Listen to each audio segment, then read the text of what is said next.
नमस्कार। चलिए एक उलझन भरी दास्तान से आगे बढ़ते हुए ज़िंदगी को कुछ और समय देते हैं और समझते हैं कि कैसे इसे बेहतर बनाया जा सकता है। और हमारी समझदारी को और विस्तार देने के लिए एक बार फिर हमारे साथ मौजूद हैं देश के जाने माने गैस्ट्रोएंटरोलॉजिस्ट डॉक्टर वीके दीक्षित। तो चलिए आपसे करवाते हैं उनकी मुलाकात। सर, बहुत बहुत स्वागत है हमारे कार्यक्रम में। आज आपके साथ एक सार्थक बातचीत होने जा रही है और जो समय है वो है कोरोना का। अभी भी एक ही चर्चा चारों तरफ है। तो अभी अगर हम ताज़ा मालूमात करना चाहें कि कोरोना की क्या स्थिति है हमारे देश में, तो क्या है वो? पहले तो मैं दूरदर्शन का और आप सबका धन्यवाद देना चाहूँगा कि आपने हमें आपके स्टूडियो में आने का मौका दिया और ऐसी चीज़ पे चर्चा करने की जो कि आजकल हमारे लिए बर्निंग टॉपिक है और हर आदमी के लिए, मेरे ख्याल से व्यक्ति के लिए इम्पोर्टेंट है जी। जैसा कि आपने पूछा कि अभी कोरोना की क्या स्थिति है, तो अगर आप देश में देखें तो कोरोना की तेज़ी से गिरे हैं, संख्या काफ़ी तेज़ी से गिरी हुई है। Less than 5% of infection rate हो गया है और लगभग लेस देन 1 लाख लोग जो है पर डे अफेक्टेड हो रहे हैं। रिकवरी रेट हमारा काफ़ी अच्छा बढ़ गया है, मोर देन 90% से ज़्यादा हो गया है। लेकिन अभी डेथ जो है पहले से कम ज़रूर हुई है, लेकिन अभी भी 2000-2500 के लगभग ऑन एवरेज डेथ हो रही हैं, जो अभी भी की चिंता का एक विषय है। जी। जहाँ तक आप बनारस के बारे में पूछिएगा तो ये 600 से कम नंबर हो गया है। बिल्कुल। और आप जैसे कर्म योद्धाओं और हमारी मौजूदा सरकार की सूझबूझ के चलते हमने काफ़ी हद तक उस पर नियंत्रण पा लिया है। लेकिन आज़ादी जो मिली है हम लोगों को, अब थोड़ी सी सांस आने लगी है खुल करके। तो ऐसा तो नहीं कि हम कोई गलती कर रहे हैं भीड़ भाड़ में जा कर के, और जो एक लॉकडाउन के बाद वॉकडाउन का जो सिलसिला शुरू हो गया है, तो ऐसे में क्या एहतियात बरतें? आपने बिल्कुल बहुत अच्छा सवाल ये किया है, क्योंकि यही पर देखिए हमने पहले किया था। जब पिछली बार जब कोरोना हुआ था और जब अनलॉक हो गया और हमें लगा कि हमारे केसेस बहुत कम हो गए हैं, हम लोग बड़े संतोष थे। और फिर होली का त्यौहार आया, उसमें सब लोगों ने बिल्कुल मतलब कोई किसी चीज़ का ध्यान नहीं रखा, ना सोशल डिस्टेंसिंग का, ना कोई मास्क पहनता था। बाजार में इस कदर भीड़ थी, मॉल्स में इतनी भीड़ थी। उसका देखिए खामियाजा हम लोगों ने भेजा सेकेंड वेव के रूप में। और सेकेंड वेव का जो वायरस था ये और ड्रेडफुल था, जिसको हम लोग कहते हैं डेल्टा वायरस था। तरह तरह के नाम उनको दिए गए हैं, लेकिन ये ज़्यादा खतरनाक था पिछली बार से, क्योंकि पिछली बार में कम से कम एल्डरली लोग अफेक्टेड थे जो 60 से ऊपर के थे। लेकिन इस बार तो देखिए यंग लोग हों चाहे ओल्ड लोग रहें, कोई बचा नहीं उससे। और नंबर ऑफ डेथ्स इस बार बहुत ज़्यादा हुई जैसा। तो ये हम लोगों की, हम समझते हैं कि जो हम लोगों ने इसको छूट का जो फ़ायदा उठाया और जो लोगों ने अनायास किसी चीज़ का कोई ध्यान नहीं रखा, प्रिकॉशंस अब छोड़ दिए, उनको लगा शायद अब कोरोना ख़त्म हो गया है। तो ये हमने बहुत बड़ी गलती की और हमारे ख्याल से शायद लोगों की पर्सनली भी गलती रही, फिर हम लोगों ने उतना ध्यान भी नहीं दिया। शायद सरकार ने भी सोचा होगा कि इतनी ज़बरदस्त वेव नहीं आएगी, उसकी वजह से उसका खामियाजा हमको भुगतना। अब भी वही चीज़ हो रही है। देखिए अब केसेस कम हो गए हैं, फिर अनलॉक हो गया है। हालांकि अभी लिमिटेड है, नाइट का कर्फ्यू अभी है, लेकिन ये बड़ा संभलने की चीज़ है और हम वही गलती दोबारा ना करें जो हमने पिछली बार की थी। अभी भी हम लोग सोशल डिस्टेंसिंग रखें, भीड़ वाली जगह पे अभी ज़्यादा ना जाएं, मास्क हमेशा पहने, हमेशा पहने। कभी ऐसा ना करके आप मास्क ना लें, वो अनायास बिना मतलब में घर से बाहर ना निकलें। अपने खाने पीने के बाहर की चीज़ों को अभी सेवन ना करें। कोई ऐसी चीज़ ना खाएं जिससे आपका गला खराब हो जाए, आपके वो हो जाए और जिसकी वजह से तरह तरह के संक्रमण हो जाएं। तो मैं तो यही आपसे आग्रह करूंगा, अनलॉक ज़रूर हो गया है, आप अपनी ज़रूरत के समय पे निकलिए। अपनी ज़रूरत, जो नौकरी पेशा वाले वो लोग हैं वो अपने जाएं, लेकिन जो हमारा मूल मंत्र है कि मास्क पहनना और सोशल डिस्टेंसिंग करना, ये कभी ना भूलें। बिल्कुल। और भीड़ भाड़ वाली जगह पर बिल्कुल भी ना जाएं और अनायास बिना मतलब न जाएं। एक सवाल सोशल डिस्टेंसिंग को लेकर के कि शारीरिक दूरी को हम लोगों ने सामाजिक दूरी और कहीं ना कहीं से भावनात्मक दूरी के रूप में भी समझ लिया है, तो इसका भी एक असर है साइकोलॉजिकल बहुत ज़्यादा लोगों पे और पेशेंट्स पे भी खास तौर पे। इसके लिए क्या कहना चाहेंगे? बिल्कुल आपने सही कहा। एक्चुअली जो हमारी जो सोशल डिस्टेंसिंग का हमारा अभिप्राय तो केवल ये है, चूँकि ये जो वायरस होता है जो हमारे की जनरली नाक में या हमारे ओरल कैविटी में होता है, और जब भी हम स्नीज करते हैं, छींकते हैं, खांसी करते हैं कुछ, तो ये हमारे वायुमंडल में जाता है एरोसोल करके रूप में। और वही जो वायरस होता है, जब अभी दूसरा अगर आदमी कोई निकट में हमारे खड़ा है तो वो उसको इनहेल करता है और ये वायरस जाके उसके पास उसके चला जाता है और वो आदमी संक्रमित हो सकता है अगर वो प्रॉपर प्रिकॉशन नहीं ले रहा है। जैसे आपने बताया कि सोशल डिस्टेंसिंग अगर बहुत क्लोज में है, जैसे क्योंकि हम लोगों ने तो उसको देखा है। अब आप ऐसे देखिए कि हम लोग ओपीडी चलाते थे, इस कदर इतनी भीड़ होती थी, कोई सोशल डिस्टेंसिंग नहीं थी। इतना कहने के बावजूद भी कोई हटता नहीं था। आप टेबल पे देख रहे हैं, वो वहीं पे 1 मीटर पे खड़े रहेंगे, कितना भी आप डांटिए कुछ। अब आप समझिए उसकी वजह से हुआ क्या कि इवन पूरा डिपार्टमेंट संक्रमित हो गया। हमारे यहाँ कोई डॉक्टर नहीं बचा जो संक्रमित ना हो। लेकिन ईश्वर को धन्यवाद हम देना चाहेंगे, कोई इतना गंभीर नहीं हुआ। भले ही उसमें 2-3 लोग भर्ती हुए, बहुत सारे डॉक्टर भर्ती हुए, लेकिन ये है कि सब लोग बाद में स्वस्थ हो गए, ठीक हो गए। ये बड़ी संतोष की बात है। लेकिन ये जो ओवर क्राउडिंग है, जो क्राउडिंग है, जो लोग इसकी इंपॉर्टेंस नहीं समझते हैं, वो एक बहुत बड़ा अभिशाप है। अच्छा, दूसरे रूप में जैसे आपने कहा कि सामाजिक दूरी ना हो जाए, ये बिल्कुल बात सही है। देखिए, आप आजकल शादी विवाह का देख लीजिए, चाहे और कोई त्यौहार है और कोई फंक्शन है बॉडी में, कोई लोग ज़्यादा जा नहीं सकते। शादी हो रही तो लोग 2-3 लोग जा रहे हैं, या लिमिटेड, जैसा कि सरकार ने कह रखा कि शादी में 25 लोग ज़्यादा ना जाएं। तो उसको लोग कुछ लोग बहुत ख़राब भी मान रहे हैं कि भाई हमको कुछ अच्छा ही नहीं लग रहा, लग ही नहीं रहा कि शादी हो रही है। लेकिन वो ये क्यों नहीं समझते कि जान है तो जहान है। जब आपका अगर आप ही नहीं रहेंगे तो किस बात की शादी, किस बात का त्यौहार, किस बात की। तो आप इस चीज़ को समझने की कोशिश करें, इसकी गंभीरता को समझें। जब ये वायरस से हम अगर विजय पा लेंगे, ठीक हो जाएंगे, तो हम सब फिर अच्छे से कर सकेंगे। तो जब तक ये फेज चल रहा है, उस पर आप उसको सहयोग दें और उसको मानें, और जितनी सोशल डिस्टेंसिंग, जो भी प्रिवेंशन के जो मेथड हैं, उसको हम लोग बाकायदा पूरी अपने, चाहे सोशल डिस्टेंसिंग हो, चाहे वो मास्क हो, उसको प्लीज़ लगाना ना छोड़ें। बिल्कुल। और सिम्टम्स की अगर बात करें तो इस बार के सिम्टम्स सुना है कि कुछ अलग थे, और अभी तीसरी फेज़ के भी भय से हम लोग मुक्त नहीं हो पाए हैं। तो सिम्टम्स किस तरीके के हो सकते हैं और आगे क्या संभावनाएं हैं? जी, जैसे देखिए, पहला जो वेव आया था जो पिछले साल, उस बार के सिम्टम में प्रीडोमिनेटली जो सिम्टम थे, पहले तो क्या होता था, 90% लोगों को ज़्यादा सिम्टम नहीं होते थे। उनको इन्फेक्शन, उनको पता भी नहीं चलता था, क्योंकि उनको कोई सिम्टम होते ही नहीं थे। जब बाई चांस उसकी टेस्टिंग होती तो पता चलता था कि वो पॉजिटिव है। लेकिन 5% लोग ऐसे होते थे, मतलब 15-20% ऐसे होते थे जिनको सिम्टम्स होते थे। सिम्टम सबसे ज़्यादा क्या होता था, ड्राई कफ होता था। उनको गला जो होता ना चोक हो जाता था, ड्राइनेस रहती थी, खांसी बहुत आती थी। और उसमें 5% लोग ऐसे थे जो गंभीर रूप से सिक हो जाते थे, जिनको निमोनिया हो जाता था, तुरंत उनको भर्ती की ज़रूरत पड़ती थी या ऑक्सीजन की ज़रूरत पड़ती थी। इसके अलावा जो दूसरे सिम्टम पिछली बार जो हम देखते थे, वो देखते थे कि बॉडी एक होता था, माइल्जिया होता था, शरीर में पूरे में दर्द रहता था, बुखार रहता था। बुखार एक इम्पॉर्टेंट सिम्टम होता है। जाड़ा देखिए, बुखार ज़्यादा भी आ सकता है, हल्का बुखार भी आ सकता है। ये सिम्टम ज़्यादा थे। इस बार का जो वायरस था, वो थोड़ा म्यूटेंट वायरस था। म्यूटेशन एक्चुअली हम बोलते हैं जब वायरस अपनी सर्कमस्टांसिस के अगेंस्ट अपने को चेंज कर लेता है, तो अपना जो जेनेटिक मटेरियल है उसमें थोड़ा उसके बदलाव आ जाता है।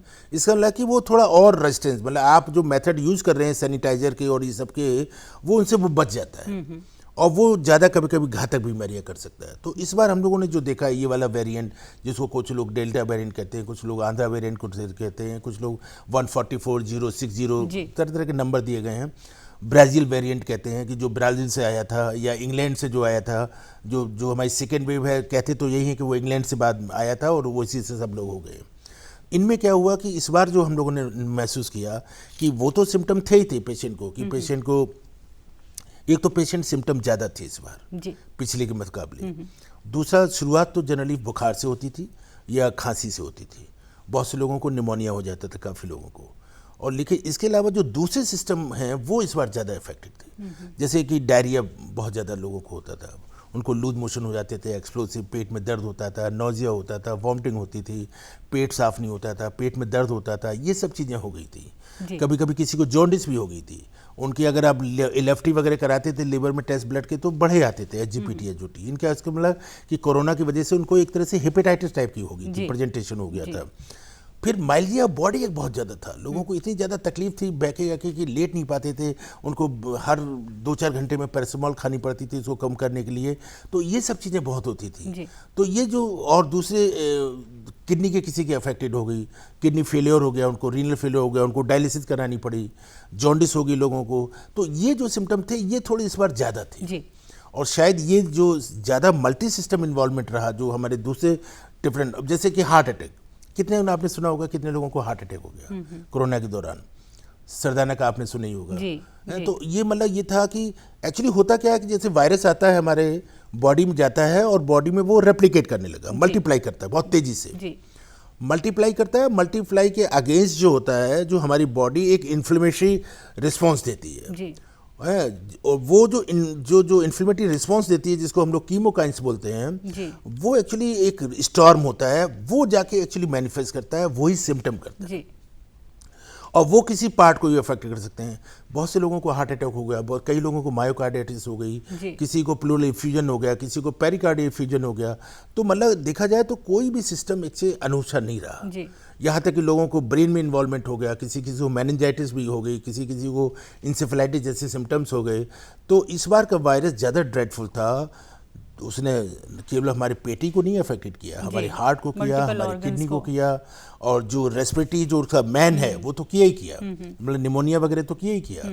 इसीलिए लोगों में होड़ होती थी कि जैसे किसी को होता था, जो पढ़े लिखे लोग होते थे जाके तुरंत सिटी स्कैन करवा लेते थे, मतलब चाहे उनको डिमांड हो या ना हो, क्योंकि वो इतने भयभीत हो गए थे। उनको लगता था कि अगर हमारा निमोनिया 5% से ज़्यादा है या 15% ज़्यादा है, माइल्ड मॉडरेट सीवियर जैसे हम बांटते थे, तो हमको तुरंत अस्पताल में भर्ती हो जाना चाहिए। तो ये स्थिति थी, बड़ा लोगों में भय था, बड़ा डर था, क्योंकि जिस तरह से डेथ हो रही थी उससे लोग आशंकित थे बहुत ज़्यादा। निश्चित तौर पे सर, और डर का माहौल इस कदर हो गया कि हम लोगों ने अपने आप को वास्तव में जीना सिखा दिया। लेकिन ये जो जीने की तकनीक हमने सीखी है, इसी पे अभी भी चलना है। पोस्ट कोविड जो इफ़ेक्ट्स आ रहे हैं, जिसमें ब्लैक फंगस बहुत चर्चा में है, इसके अलावा और क्या क्या है, और ब्लैक फंगस क्या है, इसकी क्या मौजूदा स्थिति है? हाँ देखिए, ब्लैक फंगस जो है, पहले तो मैं बताता हूँ कि पोस्ट कोविड क्या हो रहा है जी। जो लोग पोस्ट कोविड रिकवर कर गए, ठीक हो गए, उसमें कुछ लोगों को तो क्या हो रहा है कि रेस्पिरेटरी सिम्टम बने रह रहे हैं। उनको चलने में सांस फूलती है, खांसी आती है। अगर आप उनको एक्सरे कराइए तो उनको फाइब्रोसिस की एविडेंस है, या सीटी कराइए तो उसमें फाइब्रोसिस की एविडेंस है। इसका मतलब कि कोरोना का कुछ इल इफेक्ट है जो उनमें रह गया और जो पूरी तरह से रिकवर नहीं हुआ, या उसका एक कॉम्प्लिकेशन हो गया जिसकी वजह से वो नॉर्मल नहीं फील कर पा रहे हैं। ऐसे लोग मतलब हैं, करीब करीब आप कैसे 5 से 10% ऐसे लोग हैं जिनको ये प्रॉब्लम बनी हुई है। कुछ लोगों में क्या है कि उनको डिस्निया हो जा रहा है, चलते में सांस फूलने लग रही है, टैकीकार्डिया हो जा रहा है, घबराहट होने लगी है, स्वेटिंग हो जा रही है, बीच बीच में उनको इंटरमिटेंट डायरिया हो जा रहा है, किसी किसी को पोस्ट इन्फेक्टिव IBS हो जा रहा है। तो और सबसे ज़्यादा जो चीज़ हो रही है वो हो रही है, मैंने देखा कि डिप्रेशन, साइकोसोमेटिक डिसीज बहुत हो गई। रिकवरी के बावजूद भी उनको ऐसा लगता है कि कोरोना हमारी बॉडी से गया नहीं है, और उनको तरह तरह के सपने आएंगे, नाइटमेयर्स आएंगे, और कोई भी सिम्टम होता है उनको लगता है अभी लगता है कोरोना से हो रहा है, या हमको दोबारा से हो रहा है, ग्रसित हो रहा है। उसमें रात में नींद ना आना, चिड़चिड़ापन रहना, घबराहट रहना, गुमसुम सा रहना, हर चीज़ से डर होना, फोबिया हो गया हो जैसे। और ये इसी कदर है कि करके आप सोचिए कि 1/3 1/4 लोग में इस चीज़ से ग्रसित हैं किसी न किसी रूप में, साइकोसोमेटिक डिसऑर्डर की वजह से, चाहे वो डिप्रेशन के रूप में हो, चाहे वो एंग्जाइटी के रूप में हो। एंग्जाइटी ज़्यादा है लोगों में, अंदर से मानसिक तनाव बहुत ज़्यादा है कि उसकी वजह से वो कहीं निकलना नहीं चाहते, घर ही में रहना चाहते हैं, जॉब में भी हैं तो वो जाना नहीं चाहते हैं, जबकि वो बिल्कुल ठीक है, उनकी रिपोर्ट सब ठीक है, लेकिन वो अंदर से डरे हुए बहुत हैं। तो ये जो पोस्ट सिक्वली जो हो रहे हैं, चाहे वो रेस्पिरेटरी के रूप में हो रहे हों, कार्डियक के रूप में। अब आप देखिए, कब परसों नरसों की बात है, इंडिगो के जो भाटिया साहब थे, जो उसके चेयरमैन थे, मतलब ओनर थे, उनको कोरोना हुआ था 3 महीने पहले। उन्होंने सोचा कि अब सब कुछ ठीक हो गया, तो वो बहुत एग्रेसिव साइकिलिंग कर रहे थे, and he had heart attack, he died. तो जबकि ही वाज जस्ट 48, हो सकता है उनको कोई रिस्क फैक्टर पहले से भी रहे हैं, लेकिन ये भी है कि अगर 3 महीने के अंदर अगर रिकवरी हुई है तो कोई ऐसा कदम आप ना उठाएं कि उसका इफेक्ट बना हुआ आपकी बॉडी में और उसका आपके अंदर कोई कॉम्प्लिकेशन, कोई दुष्परिणाम हो। हाँ, क्योंकि 1 महीने बाद भी आपको हार्ट अटैक हो सकता है। इसीलिए बहुत से लोग जब टेस्ट कराते हैं तो उसमें देखिएगा कि उसमें फेरिटिन भी बढ़ा रहेगा, उनका CRP भी बढ़ा रहेगा, उनकी और चीज़ें बढ़ी रहती हैं, जो ये शो करती हैं कि अभी भी इन्फ्लेमेशन बॉडी में है। कोरोना चला गया, 7 दिन के बाद उसकी डेथ हो गई, RT-PCR नेगेटिव हो गया 2 हफ्ते बाद, लेकिन बॉडी में इन्फ्लेमेशन अभी भी चल रहा है, और वो कहीं ना कहीं किसी चीज़ को इफेक्ट कर रहा है। अभी कल ही एक डॉक्टर साहब से बैठ हो रही थी, उन्होंने कहा कि ये तो बड़ा अनयूजुअल था, एक पेशेंट को जो था कोरोना से रिकवर हो गया, उसके बाद उसको पैर से एकदम पूरा एकदम गैंग्रीन हो गई, ब्लैक हो गया, नीचे टो से शुरू हुआ ऊपर यहाँ तक चला गया, मतलब जिसको उसको वेस्कुलाइटिस हो गई, मतलब एक थ्रोम्बोसिस हो गई। थ्रोम्बोसिस एक बहुत बड़ा कॉम्प्लिकेशन है, चाहे वो ब्रेन में हो सकता है, ये हो सकता है। इसलिए आपने देखा होगा जो लोग सीरियस पेशेंट थे उनको उन्होंने एंटी प्लेटलेट एजेंट शुरू किए, कुछ लोग एस्प्रिन देते थे, कुछ लोग और दवाइयाँ देते थे जिससे कि क्लॉटिंग ना हो जाए। अगर पेशेंट सीरियस है तो उन्होंने हमेशा प्रोफाइलेक्टिकली उनको एंटी क्लॉटिंग फैक्टर दिए। तो ये सब चीज़ें हैं जो अभी भी हम लोग देख रहे हैं बीच में जो पेशेंट आ रहे हैं। जी रही ब्लैक फंगस वाली बात, ये हमारे लिए बिल्कुल नई है। देखिए पिछले साल इतना कोरोना हुआ, किसी ने कभी नहीं हुआ किसी को फंगस। लेकिन इस बार जो ब्लैक इसलिए कहा गया कि ये म्यूकोरमाइकोसिस है, ये एक अलग टाइप का फंगस होता है जो जहाँ भी ये इन्फेक्शन करता है तो वो ब्लैक रंग का वहाँ पे हो जाता है जी। तो इसलिए उसको ब्लैक फंगस कहा गया जी। इसको बोलते हैं म्यूकोरमाइकोसिस। और ये हमारे वायुमंडल में नॉर्मली भी रहता है, पेड़ पौधों में, वेजिटेशन चाहेंगे कि समय की बाध्यता के चलते तो इसलिए ये म्यूकोरमाइकोसिस उन लोगों को ज़्यादा हो रहा है जिनको अनकंट्रोल्ड डायबिटीज़ है और जिनको स्टेरॉइड ज़्यादा दिन तक दिया गया है, और वो जब आ रहे हैं तो उनको ये म्यूकोरमाइकोसिस ज़्यादा हो रही है एज़ कम्पेयर टू ये दो जिनको कोई डायबिटीज़ नहीं थी या जिनको स्टेरॉइड बहुत ज़्यादा नहीं दिया गया था। लेकिन ये चिंता का विषय है और काफ़ी ज़्यादा केसेज हुए हैं, BHU में करके 1200-1300 पेशेंट आ चुके हैं, उसमें काफ़ी लोगों की डेथ भी हो चुकी है। जी, बहुत बहुत धन्यवाद देना चाहेंगे आपको सर कि आपने इतनी अच्छी जानकारी दी, अपना बहुमूल्य समय हमें दिया, और उम्मीद करते हैं कि आपसे फिर होगी मुलाकात। तब तक के लिए दीजिए इजाज़त। आप सबका बहुत बहुत धन्यवाद।